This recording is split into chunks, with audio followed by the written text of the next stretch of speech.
My name is Pauline Peagam and I am here at the Salvation Army Reborn Corner, which is attached to the Salvation Army Eastbourne Citadel, and I am the Community Development Manager, overseeing all the work that the Salvation Army does within the community.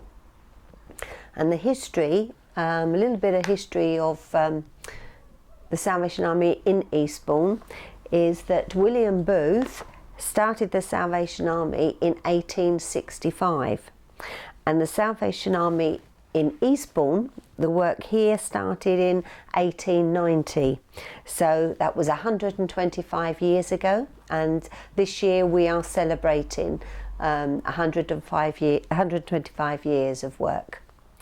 At the beginning there was a great deal of opposition, and an organisation was started which was called the Skellington Army, and this organisation caused riots on the streets of Eastbourne, but God was on our side and the victory was ours. So that's the history of how the Salvation Army became here in Eastbourne. The reason William Booth started the Salvation Army was because of the poverty he saw all around him. At the time he felt that as an organisation we should fight against poverty, and that is why we are still here today, still fighting against poverty and injustice. We have many people here in Eastbourne and the surrounding areas who need the help with many situations, and we are here to help these people. A great deal of our work is among the homeless and the vulnerable. We help men and women who find themselves street homeless by providing services for them, where they can shower 3 times a week, have their laundry done so that they will always have clean clothes to wear after they've had their shower. We provide them with ham and cheese rolls and tea packs 3 times a week. And every Tuesday and Thursday evening throughout the year, we provide a 2-course meal for the homeless and vulnerable. And this can be up to 50 people per session.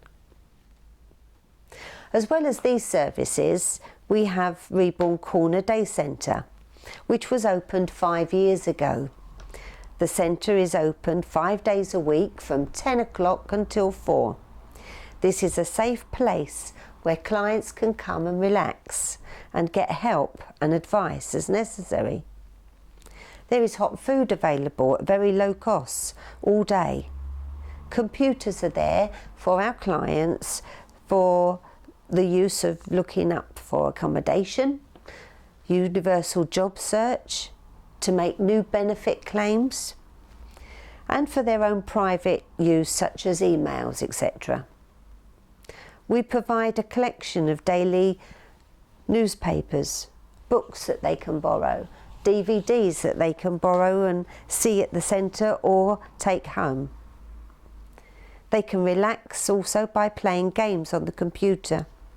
Also, there are 2 PlayStations for their use. And rough sleepers can use the day centre's address as a care of address. We provide a role of advocacy where we attend appointments with clients. This helps them to be able to cope with the stress which some appointments can cause. Also help them to get their views or information over better, and help by taking the information given to them away and be able to explain simpler in a better environment where they can understand what's being said to them. We support clients with addictions by holding groups where they can speak freely to each other to help and support each other. We encourage clients to volunteer at the day centre, working in the kitchen or on the hatch, and this is to help them build their confidence. Clients can also work as a volunteer on our charity shop van, collecting and delivering furniture. This gives the clients opportunity to communicate with members of the public. The centre is open for agencies to use. On Monday, someone from Reformed Eastbourne is at the centre to help anyone with finding employment or volunteer work. On Wednesdays, volunteers from the Samaritans come, and they are available to speak to people either on a one-to-one basis or just in groups. On Fridays, we have a volunteer dedicated to helping clients with forms and telephone calls. And if they can wait till then, if not, then we will help the client straight away. Also on Friday mornings, we have a housing access project drop-in for clients to be able to access. They also run a workshop every 2 weeks on our premises. Homeworks, an agency who help people with accommodation and benefit problems, use our centre to meet their clients for appointments. We work very closely with St Mungo's Broadway and their outreach worker. We have various activities that the clients can join in with if they wish. These are to try and help them with their confidence, such as art, guitar and drum classes. We also hold English and maths lessons and one-to-one computer lessons. Everything that we do at the centre is aimed at helping all clients of every level get back into society. The centre is open to anyone who walks through the door who has a problem. And if we can't solve it, then we will signpost them to someone who can. We have a very close working relationship with the council, the police, and many agencies such as CRI, Homeworks, BHT, etc. And we find this is very important for the continued work that's needed to help combat homelessness and poverty in Eastbourne and the surrounding areas. Every Tuesday and Thursday during the day we provide activities for the elderly. They are picked up in our minibuses and brought to the Citadel for the day. Included in this is lunch for them. We hold a parent and toddler club twice a week. This enables us to be able to help parents who may be struggling in some way or another, especially if they're single parents. Within the community work carried out at the Salvation Army, every Christmas we hold a tin and toy appeal in partnership with the Herald newspaper. This has been going on for nearly 20 years. The appeal runs for 4 weeks, from the last week in November to the week before Christmas. Through local stores, we ask members of the public to donate food and toys. We then distribute the toys and food parcels to families who have been nominated to us via social services, children's services and many other agencies throughout Eastbourne and surrounding areas. We also provide food parcels at Christmas to single people who are nominated by agencies in and around Eastbourne. At Christmas, we provide Christmas dinner for up to 50 clients. We also give out shoeboxes to almost 100 clients. This is a Christmas gift made up by volunteers from various sources. These boxes contain hats, scarves, gloves, socks, toiletries, sweets and a few other goodies. In 2009, I attended a conference about homelessness, and whilst there we went into a workshop which dealt with the winter night shelters. By the end of that workshop, I was convinced that Eastbourne should have a winter night shelter. So I came back to Eastbourne, spoke to my boss about it, and later that year we both attended another conference which was dedicated to winter night shelters. From then on we spoke to churches together, and eventually 7 churches agreed to take part. Unfortunately, I was not able to take on the organising and running of the shelter due to my workload, but David Barrett took on the job and started a charity called Kingsway Trust, of which the winter night shelter now comes under. The night shelter runs from the 1st of December to the 28th of February every year, and the Salvation Army is responsible for assessing each client who uses the night shelter. So you see, the Salvation Army works very closely with organisations in Eastbourne, dealing with the homeless and vulnerable, the elderly, and anyone else who needs our help. We have been here doing this work for the last 225 years and will continue to do so for many years to come. Just as William Booth said, "While women weep as they do now, I'll fight.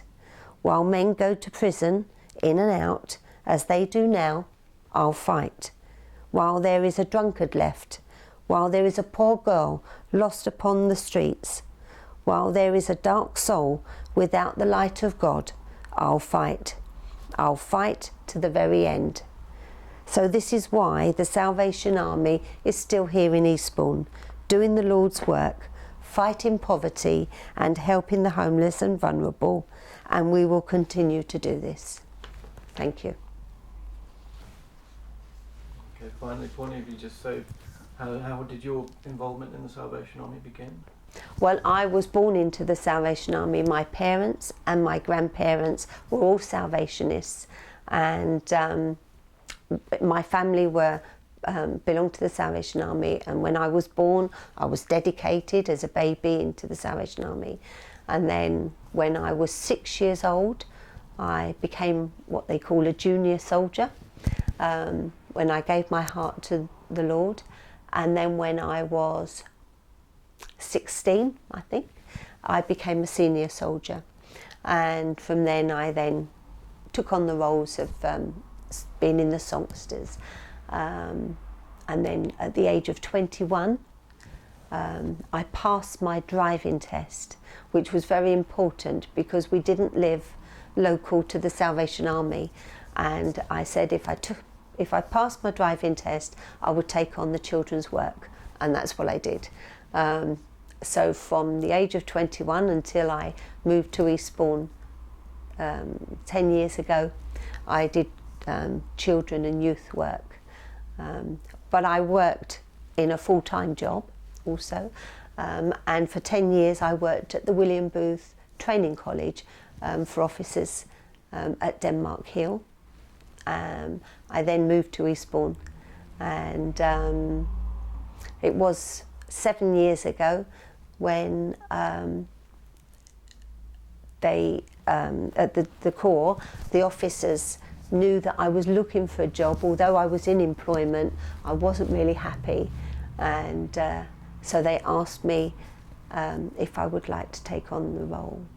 And at the time it was a very small role, it was just a part-time job, so I agreed to take it on, and it has just grown and developed from there, and that's where I am now. Okay. And finally, if you just sort of answer the question the way I've heard you normally answer it, is when people ask, are you married? You always have a stock answer which No. sort of rings true. No, I'm not married. I'm not married because, to be honest, I had a mother who was disabled, severely disabled, and so my time, apart from working with the children, I looked after her. So really marriage didn't really come about for that reason. And now I don't have time either, because I am dedicated to my work, and I think it would have to be a very, very understanding, patient man to take me on now, because my work is my vocation. It's more important to me. So you always say that you're married to I am married to the Salvation Army. I'm married to my job. and somebody else. And oh yes, the Lord has decided on my path. I chose differently when I was young, but the Lord just took over, and He has directed my path in what I've done, which is very different to what my plans were. But that's what happens when you put your life into the Lord's hands. He takes over and does what He wants to do, and it's for the good of everybody. Yeah, everybody benefits. So you're married to God. Yeah. Yes. In Yeah. In essence. Yeah. Okay, well, on behalf of the wider community, we'd like to say thank you very much for the work you've done over the years. Thank And, you. Yeah, thank you very much. And long may it continue.